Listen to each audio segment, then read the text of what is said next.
Friends, welcome to ரோஜா பூந்தோட்டம். இன்றைக்கி சேனலில் நம்ம எதை பற்றி பார்க்க போகிறோம் அப்படின்னா, சாமந்தி வந்து ஃபுல்லாக விரியறதுக்கு என்னெல்லாம் டிப்ஸ் ஃபாலோ பண்ணலாம் அதை பற்றி தான் பார்க்க போகிறோம்.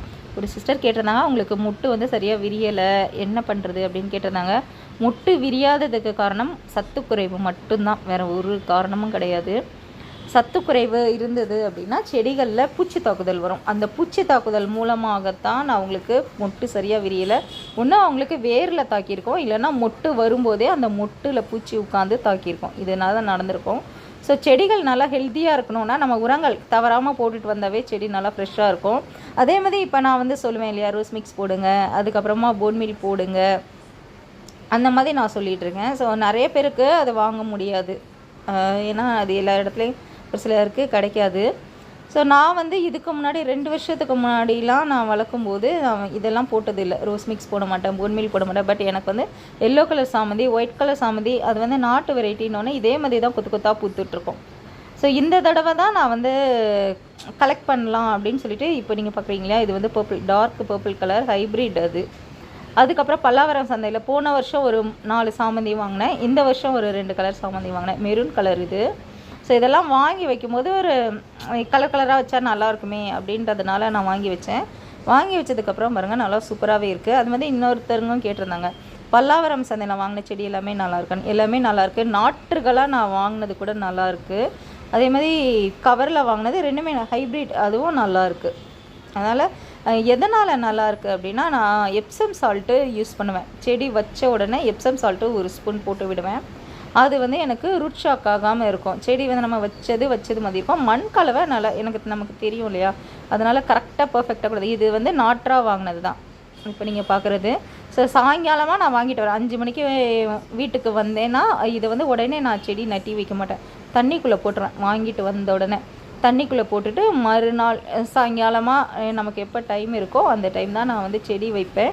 வச்சதுக்கப்புறம் 1 ஸ்பூன் எப்சம் சால்ட்டு விட்டு தண்ணி ஊற்றி விட்டுருவேன், அவ்வளோதான். அந்த செடி வந்து நல்லா சூப்பராக வளர்ந்துடும். மண் கலவையில் வந்து ஆத்துமண் இல்லைனா எம்சண்ட் சேர்த்துக்கங்க, உங்களுக்கு வந்து வேரல்கள் பிரச்சனை இருக்காது. ட்ரெனேஜ் ஹோல்ஸ் நல்லா போட்டுக்கோங்க, இவ்வளோதான். ரொம்ப சிம்பிளாக வளர்க்கலாம் சாமந்தி. ஸோ நிறைய பேருக்கு இந்த மெத்தட் தெரிய மாட்டேங்குது, வேரல்கள் வருது அப்படின்றாங்க. ரீசன் அதுதான். ஆத்துமண் இல்லைனா எம்சண்ட் சேர்த்திங்கன்னா அந்த வேரல்கள் பிரச்சனை இருக்கவே இருக்காது. எப்சம் சால்ட்டும் நீங்கள் வந்து கண்டிப்பாக போட்டே ஆகணும். செடி வச்ச உடனே அதை போட்டிங்கன்னா உங்களுக்கு செடி இது மாதிரி ஃப்ரெஷ்ஷாக பளபளன்னு இருக்கும், சோர்வாகாது, டல்லாகாது. அதுக்கப்புறம் இதில் வந்து நம்ம இப்போ வந்து சீசன் முடிய போகுது, இன்னும் 1 மாதம் வரும், அதுக்கப்புறம் முடியும் இல்லையா. கீழே இருந்து செடி வளர்ந்துட்டே இருக்குது பாருங்கள். அதை தான் நம்ம எடுத்து வச்சு அடுத்த சீசன் போனோம். இப்போ நீங்கள் நான் விரல் வச்சுருக்கேன் பாருங்கள், இந்த மாதிரி இருந்தால் தான் கட்டிங்ஸ் போட்டால் சீக்கிரமாக நல்லா வளர்ந்துடும். அந்த பூத்த கிளையெல்லாம் நம்ம கட் பண்ணி வச்சோம் அப்படின்னா கொஞ்சம் வளர்கிறதுக்கு டிலே ஆகும். இப்போ இங்கே பாருங்கள், இந்த பூலாம் பூத்து முடிஞ்சிருச்சு அப்படின்னா அதுக்கு கீழே வளரும், குட்டி குட்டியாக வளர்ந்துட்டுருக்கும். அதை எடுத்து நம்ம வச்சு பதியம் போட்டு யார் கேட்குறாங்களோ அவங்க கொடுக்கலாம், இல்லையே அடுத்த சீசனுக்கு நம்ம வச்சுக்கலாம். இப்போ நான் விரல் கட்டுறேன் இல்லையா, இந்த இடத்துல இருந்து வளரும். அது வளரும்போது நம்ம கட் பண்ணி பதியம் பண்ணோம். அது மாதிரி லாஸ்ட் இயர் நான் மே மாதம்லாம் கூட சாமந்தி கட்டிங்ஸ் போட்டேன், அப்பவும் நல்லா வளர்ந்தது. அது ஒரு வீடியோவாகவும் போட்டிருந்தேன். சாமந்திக்கு வந்து இந்த சீசன் தான் கட்டிங்ஸ் வச்சா வரும் அப்படின்னு கிடையாது, எப்போ வேணால் நீங்கள் கட்டிங்ஸ் வச்சா வளரும். ஆனால் அது வந்து வெயிலில் வைக்கவே கூடாது, நிழலான இடத்துல வைக்கணும், அப்போ தான் வந்து செடி வளரும். எந்த கட்டிங்ஸ்க்குமே நம்ம வெயிலில் வச்சா வராது, நிழல் தேவை. சாமந்தியும் நீங்கள் மே மாதம் ஏப்ரல் மாதம் வச்சிங்க அப்படின்னா நிழலான இடத்துல வைங்க, வளர்ந்துடும். இப்போ மற்ற செடி எல்லாமே எனக்கு வந்து அடியிலேருந்து வளர ஆரம்பிச்சிருக்கு கொஞ்சம் கொஞ்சமாக. ஸோ அதுவும் நான் எடுத்து கட்டிங்ஸ் போட்டு வச்சுருக்கேன். இப்போ பாருங்கள் சாமந்தி, எல்லோ கலர் சாமந்தி. ஏன்னா பூத்தது எல்லாமே காஞ்சி போயிடும், அதுக்கப்புறம் கீழே வர்ற அந்த புது தளிர்கள் மூலமாக தான் நம்ம அடுத்தது உருவாக்க முடியும். எடுத்து வச்சுருக்கேன் பாருங்க.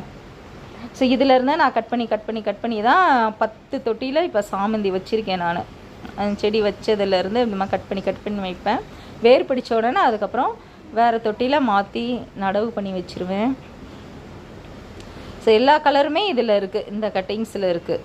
நம்ம சடனாக வாடும், அது எதனால் அப்படின்னு தெரியாது, ஏதாவது நோய் தாக்குதல் வரும், வாடும். அதனால் எப்போவுமே நான் வந்து கட்டிங்ஸ் போட்டு வச்சுருப்பேன், ரெடியாக வச்சுருப்பேன். ஒரு செடி போனாலும் என்கிட்ட இன்னொரு செடி இருக்கிற மாதிரி பார்த்துக்கிறேன். ஸோ இதுதான் டெக்னிக். ஸோ என்ன உரம் கொடுக்கலாம் அப்படின்றத பற்றி பார்க்கலாம். ஃபஸ்ட்டு வந்து மண்புழு உரம். மண்புழு உரம் வந்து நீங்கள் வாரம் ஒரு தடவை நீங்கள் கொடுக்கலாம் செடிங்களுக்கு, இல்லை 15 நாளைக்கு ஒரு தடவை கூட நீங்கள் கொடுத்துக்கோங்க, அது உங்கள் விருப்பம். மண்புழு உரம் கொடுக்கலாம். அதுக்கப்புறம் போன் மீல் கொடுக்கலாம். எப்சம் சால்ட்டு நான் சொன்னேன் இல்லையா, இதுவும் நம்ம செடி வைக்கும்போது கொடுக்கலாம். அதுக்கப்புறமா நம்ம மாதத்தில் ஒரு தடவை இது வந்து லிக்விட் உரமாக செடிங்களுக்கு கொடுத்தா போதும். இல்லைன்னா இலைகள் மேலே கூட ஸ்ப்ரே பண்ணால் எப்போவுமே இலைகள் பச்சை பசேல்னு இருக்கும், எப்சம் சால்ட்டு. அப்புறம் இதுவும் ஒரு போன் மீல் தான். 15 நாளுக்கு ஒரு தடவை இந்த உரம் கொடுக்கலாம், போன் மீல்லாம் கொடுக்கலாம். இல்லை ரோஸ் மிக்ஸ் இருந்ததுன்னா அது வந்து நீங்கள் கொடுக்கலாம். இது வந்து திட உரம். ஸோ என்கிட்ட மொத்தம் இருக்கிற உரம் இது தான். இதை தான் நான் வந்து மாதத்தில் ஒரு தடவை நான் இப்போ சொல்கிறேன் இல்லையா, அந்த மாதிரி கொடுத்துட்ருப்பேன். அந்த மாதிரி லிக்விட் உரம், இது வந்து சீவீட் லிக்விட் ஃபர்டிலைசர், ரொம்ப சூப்பரான உரம். நிறைய தளிர்கள் வரும் இந்த உரம், பூக்களும் வரும். அதுக்கப்புறம் மீன் அமிலம், இதெல்லாம் எவ்வளோ அளவு கொடுக்கணும்னா 10 லிட்டர் தண்ணிக்கு 10 ml கரெக்டாக கலந்து நம்ம கொடுத்தோம் அப்படின்னா செடி வரும், நல்லா சூப்பராக இருக்கும். ஹியூமிக் ஆசிட் அது. ஸோ இந்த 3 லிக்விட் உரம், ஹியூமிக் ஆசிட், மீன் அமிலம், சீவீட் லிக்விட் ஃபர்டிலைசர், இந்த 3 இருக்குது. ஸோ இதில் ஏதாவது ஒரு உரம் வாரத்தில் ஒரு நாள் கொடுத்துருவேன். 10 லிட்டர் தண்ணிக்கு 10 ml கலந்து, அவ்வளோதான். செடி பாருங்கள் இவ்வளோ சூப்பராக இருக்கும்.